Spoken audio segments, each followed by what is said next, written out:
दोस्तों, आज का टॉपिक बहुत ही इम्पोर्टेंट है आपके आने वाले वैवाहिक जीवन के लिए और आपकी शादी होने के बाद जो आपका बच्चा होगा उसके जीवन के लिए। ये टॉपिक जो है आपको अपने फ्रेंड्स और रिलेटिव्स के साथ शेयर करना चाहिए, खासकर जिनकी शादी होने वाली है। ये 5 मैं आपको टेस्ट बताने वाला हूं जो कि आप अगर करवा लेंगे तो आने वाले टाइम में आपको एक तो अपनी प्रॉब्लम का पता होगा और दूसरी बात है कि आने वाले बच्चे में भी कोई प्रॉब्लम आने के चांसेस कम हो जाएंगे।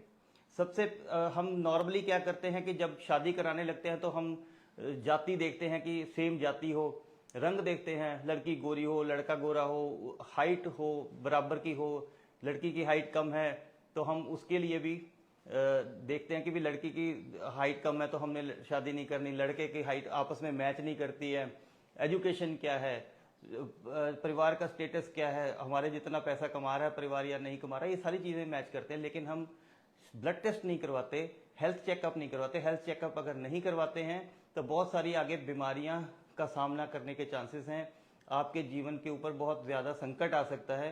तो सबसे पहला जो टेस्ट है आपको करवाना चाहिए, बहुत ही सिंपल, बहुत ही सस्ता टेस्ट हो जाता है किसी भी लेबोरेटरी में, वो है ब्लड ग्रुप का। ब्लड ग्रुप में ये टेस्ट कराना क्यों जरूरी है? क्योंकि अगर लड़की का ब्लड ग्रुप नेगेटिव है और लड़के का ब्लड ग्रुप पॉजिटिव है तो जैसे ही प्रेगनेंसी का पता लगे आपको साथ के साथ डॉक्टर के पास ट्रीटमेंट के लिए जाना है, क्योंकि कुछ इंजेक्शन लगते हैं जिससे कि बच्चा बच सकता है। अदरवाइज अगर आपका ब्लड ग्रुप पॉजिटिव है आदमी का और औरत का जो है लड़की का ब्लड ग्रुप नेगेटिव है, तो अगर बच्चा ब्लड ग्रुप पॉजिटिव वाला पैदा होता है तो उसकी डेथ होने के चांसेस बहुत ज्यादा बढ़ जाते हैं। तो इसलिए ये बहुत ही इंपॉर्टेंट टेस्ट है। सबसे पहला टेस्ट जो आपको शादी कराने से पहले करवाना चाहिए वो ब्लड ग्रुप टेस्ट कराएं और अपना ब्लड ग्रुप मैच करें। ऐसा नहीं है कि पॉजिटिव ब्लड ग्रुप और नेगेटिव ब्लड ग्रुप की शादी नहीं हो सकती, लेकिन वो आपको डॉक्टर के पास जाके उसका ट्रीटमेंट कराना है ताकि बच्चे पे कोई संकट ना आए। दूसरा जो टेस्ट है वो है, ये मेल्स के लिए बड़ा इंपॉर्टेंट है, वो है वीर्य परीक्षण, यानी कि आपका सीमन एनालिसिस। आपको अगर आप इसके दो फायदे होंगे।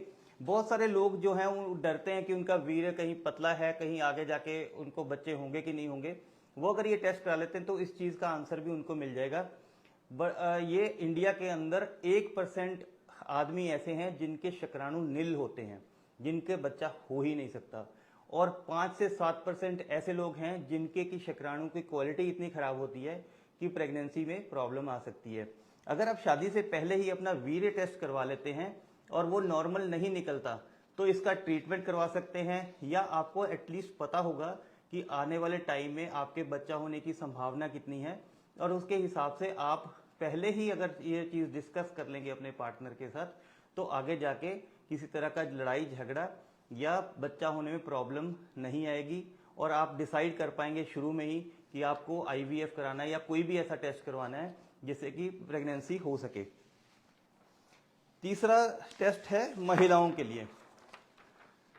ये आपको अल्ट्रासाउंड एक करा लेना चाहिए, बड़ा सिंपल सा अल्ट्रासाउंड किसी भी अल्ट्रासाउंड सेंटर में करवा लेंगे। इससे आपको ये पता लग जाएगा कि अगर आपके अंडे सही नहीं बन रहे हैं तो उसका इलाज भी हो जाता है, और अगर अंडे सही बनते हैं तो आपको पता होगा कि आपके अंदर कोई प्रॉब्लम नहीं है, आपकी फर्टिलिटी ठीक है, आपके बेबीज होने में कोई दिक्कत आने वाली नहीं है। चौथा टेस्ट दोस्तों बहुत ही इंपॉर्टेंट, ये खासकर उन कम्युनिटीज के बीच में जहां पे जो रिश्तेदारी में शादी हो जाती है, कजन्स में शादी होती है, उन कम्युनिटीज में तो ये हर हाल में करवाना चाहिए, क्योंकि एक थैलेसीमिया करके डिजीज होती है। थैलेसीमिया माइनर जो होता है इंसान, उसको बिल्कुल भी कोई सिम्टम नहीं आता, उसको पता ही नहीं चलता, हल्का सा उसका खून की कमी पाई जाती है ब्लड टेस्ट के बीच में। अदरवाइज थैलेसीमिया माइनर दो, अगर हस्बैंड भी थैलेसीमिया माइनर है और वाइफ भी थैलेसीमिया माइनर है तो उनके जो बच्चा होगा उसके 25% चांसेस है कि वो थैलेसीमिया मेजर होगा। थैलेसीमिया मेजर का मतलब है कि जो बच्चा अच्छे से अच्छे इलाज के बाद भी 25 साल से ऊपर जिएगा नहीं और उसको बार बार खून चढ़ाने की जरूरत पड़ेगी।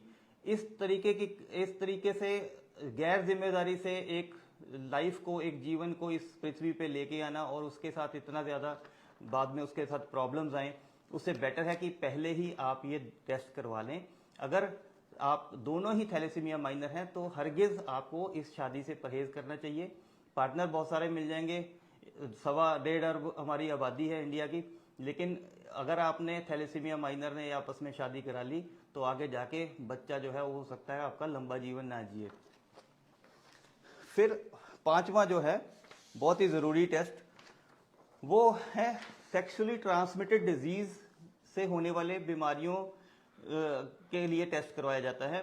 ये टेस्ट क्यों करवाना ज़रूरी है? क्योंकि आजकल हमारा जो जीवन शैली है बहुत ही कैजुअल हो गई है। यूजुअली लोग जो है वो शारीरिक संबंध बना लेते हैं शादी करने से पहले ही, और जो आपका पार्टनर, जब आप कैजुअल हैं तो सामने वाला पार्टनर भी हो सकता है कैजुअल हो, उसके भी मल्टीपल पार्टनर्स हों, तो इसलिए हो सकता है आपके अंदर कोई ना कोई सेक्सुअली ट्रांसमिटेड डिजीज आ गई हो। उसमें सबसे पहला होता है HIV, जो जिसकी वजह से एड्स हो सकती है। दूसरा, लिवर के 2 टेस्ट होते हैं, हेपेटाइटिस B और C। चौथा VDRL, और ये जो है VDRL का तो ट्रीटमेंट हो जाता है, बाकियों का भी इलाज हो जाता है। एटलीस्ट आपको पता होगा, और आपको इस जानकारी को अपने पार्टनर के साथ शेयर करना बड़ा जरूरी है। ये ना हो कि आपको तो बीमारी है, आप अपने सामने वाले को भी बीमारी दे दें। तो ये 5 टेस्ट जो हैं वो शादी से पहले आपको कराने चाहिए। उसके बाद में कुंडलियां मिलाएं कि ये ना हो कि सारा कुछ हो जाए और इन टेस्टों में कुछ निकल आए और शादी आपकी कैंसिल हो जाए। मुझे किसी भी सेक्स समस्या के लिए आपने संपर्क करना हो तो इस नंबर पे आप व्हाट्सएप करके मेरे से अपॉइंटमेंट ले सकते हैं। वीडियो देखने के लिए धन्यवाद।